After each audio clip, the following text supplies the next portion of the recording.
Welcome to Chamber Exchange, the TV show. My name is Kate Lebelzik, and I'm the Vice President of Marketing and Communications for the Worcester Regional Chamber of Commerce. Before we get started, we would like to thank our sponsor, Bank Hometown, for making the show possible. Today we have two very special guests. We have Steve Lettery right now. He is the Director of Franchise Development for Cinch IT. Welcome, Steve. Thank you, Kate. Happy to be here. Thank you for being here. So Cinch IT, they're actually our internet services provider, managed IT services. And so we thought it would be a great opportunity for you to come on the show and talk to our viewers about what managed IT services are. But start off by telling us who Cinch IT is. Yeah, so you kind of already said it. So Cinch IT, we're a managed IT service provider. Really the simplest way I like to put it is we provide computer support services for small to medium businesses. So if you're a business with 10 to maybe 300 employees that doesn't have that internal resource for IT, you can completely outsource all of your support, the maintenance, especially the cybersecurity, everything right over to us. Mm-hmm. So I know that we have a lot of small businesses in our membership base, and we are a small business, really, the chamber. So having you guys there is really like having our own little IT department, and we've had nothing but great experiences with you so far. What do you think the benefit is for small and medium-sized businesses of having and leveraging these managed IT services? Definitely. So what I've seen so far in my experience is the small to medium business market.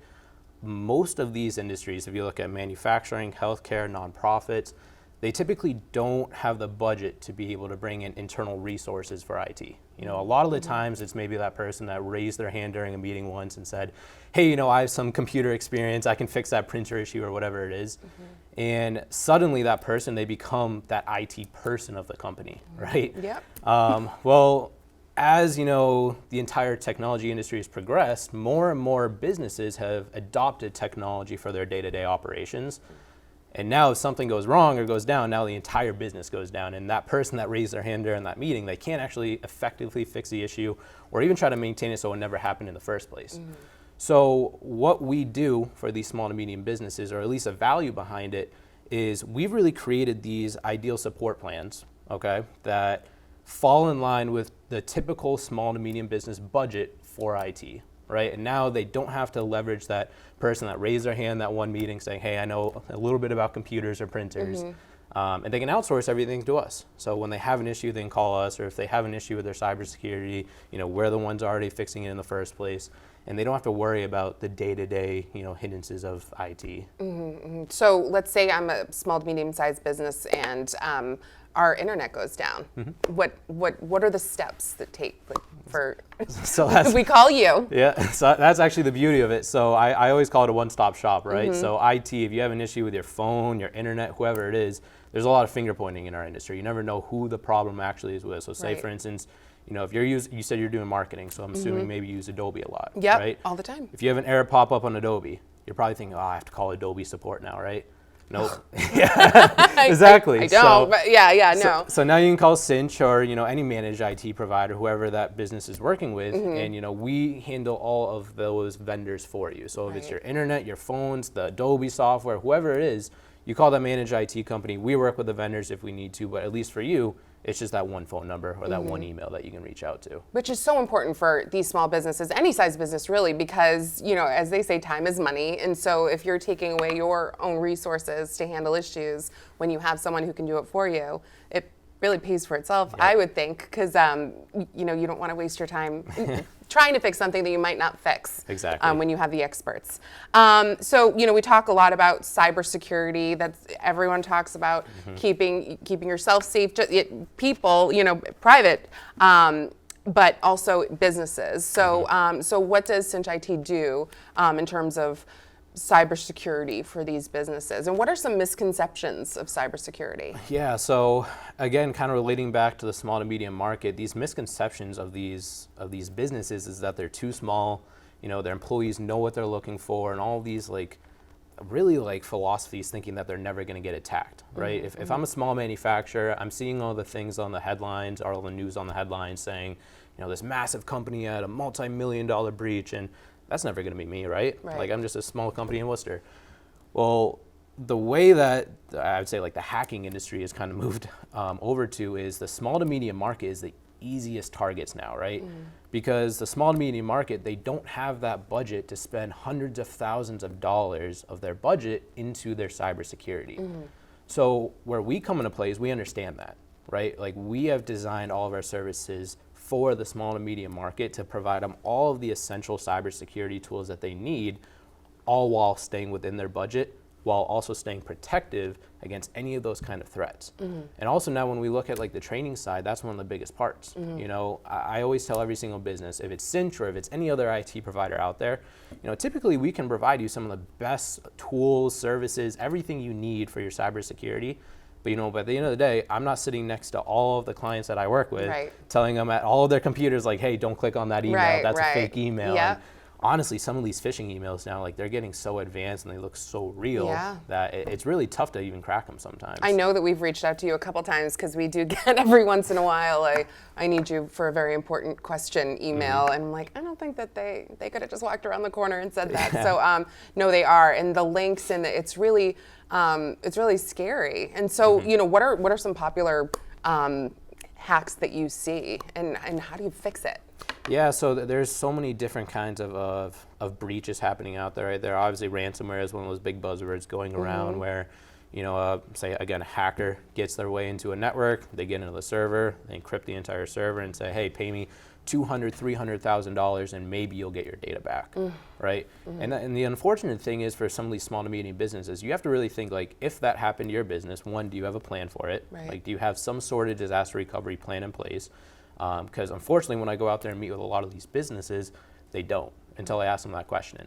And that's the average cost of a breach these days. It's about $250,000 for a breach. That's crazy. And for some of these businesses, they can't afford it. Yeah. You know, that's really, they're either going to have to fire a lot of their staff or they're going to have to close their doors.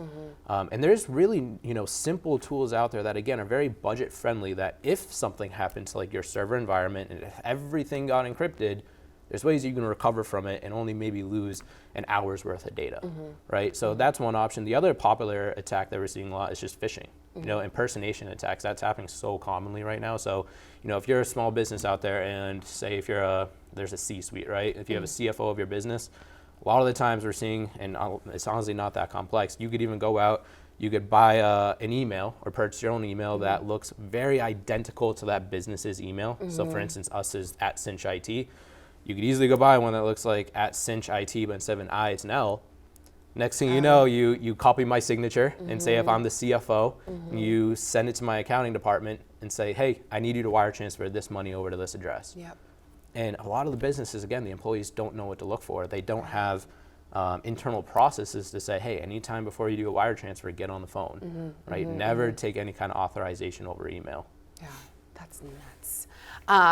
And so, I mean, to me, this sounds like, you know, in insurance, you know, we have car insurance, we have life insurance, health insurance. Having a managed IT service is that kind of insurance that, you know, if, God forbid, someone was hacked or, you know, and they did have ransom of $200,000, $300,000, that could ruin a business. And so you guys put really blocking in place so that doesn't happen. Definitely. Insurance is one thing. So for us, we're definitely like that front line for you, right? You know, we're doing a lot of the maintenance behind the scenes. And for a good IT provider, I always say, like, I know my support team is one of the best out there now. But hopefully, you know, you don't have to call the IT help desk every single day. Because if you are, it means that we're honestly not doing our job well. You know, we should be fixing the issues before they ever even happen. And you should be able to go into work and do all of your day-to-day stuff and just be able to work in your technology. For the insurance side, it's actually a whole nother branch of it. So as we're trying to protect your business and we have all of those recovery, you know, plans behind the scenes, so if something happens, you're not, you know, down out the water, you're not losing all your data. Insurance is the other complete breed. And I'm seeing a lot of companies now try to go out and qualify for cyber insurance, but they're actually getting disqualified for it now. It used to be a very easy add-on. You used to be able to go out there with your general insurance, add on cyber insurance, maybe it was a few $1,000s a year. Well, now these cyber insurance companies are seeing these small and medium businesses get hit so much for that $250,000 ransomware fees, and now they're losing money. Losing money, right? So now they're looking for a specific, you know, alignment of all these different IT tools that you should have in place, like multi-factor authentication, documented cybersecurity training, all of these things that your staff and your company should be doing. before they ever even qualify you for cyber insurance. And that's actually where we're getting most of our business now. It's businesses that aren't qualifying for cyber insurance. They want to, but they just don't know how to do it. Yeah, so they have to kind of come up to code. Exactly. Oh, that's really cool. So the cloud. Yeah. I know that for myself, my computer's, my hard drive is just jam-packed, and I was told that I needed to clear it out and put some stuff in the cloud. So is your data safe in the cloud? So your data, that's a loaded question, right? So data in the cloud, I hear it all the time. Hey, is my data going to be safe up in the cloud? Yes. If you follow the right process, right? So kind of following like that cyber insurance questionnaire, there's a lot of tools and I would say like policies you need to make sure your accounts have before you go and just throw all your data up in the cloud. You know, the most common one I'm seeing right now is businesses not leveraging multi-factor authentication. So for instance, you probably have like a bank app on your phone. Every time you log into your bank, it says, hey, we're going to text you a code, or you have a Face ID or some other way to authenticate that it's you actually trying to log in. Yep. It should be the same thing whenever you're logging into your email, your SharePoint, or Google Drive or Dropbox, whatever tool you're using. All those ones, they're massive providers, right? Microsoft, Google, whoever you're using, as long as they're a reputable vendor, they're keeping all of their data safe and all their data farms. I wouldn't worry about that. As long as you're doing your part in securing your account, making sure that it's only you going to be able to log into it. And that's one side, right? Authenticating to that data. The other side of it is if something were ever to happen to Microsoft or Amazon or Google or one of those massive data centers, if something happened to them, where else is your data? Are you putting all of your eggs into one basket, right? So in this case, I always recommend back it up. Back it up to a third-party vendor. It's super easy. There's so many other software vendors out there. And unfortunately, that's one of the most common things we see now is companies, especially during COVID, they move to this whole remote workforce. And it's great, right? Everyone can work hybrid. It's a great way to be able to work. It's very productive and efficient for the staff. But when you're putting all of your emails, your files, your contacts, calendars, everything up in the cloud, and if something happened to Microsoft, you want to make sure you have a copy of it somewhere else, even if it's in another cloud somewhere. Yeah. And that's what we're able to set up a lot of these businesses with. Okay, that's really cool. Well, this information has been really helpful, I'm sure, to all of our viewers, especially me. I know I need a third-party backup system.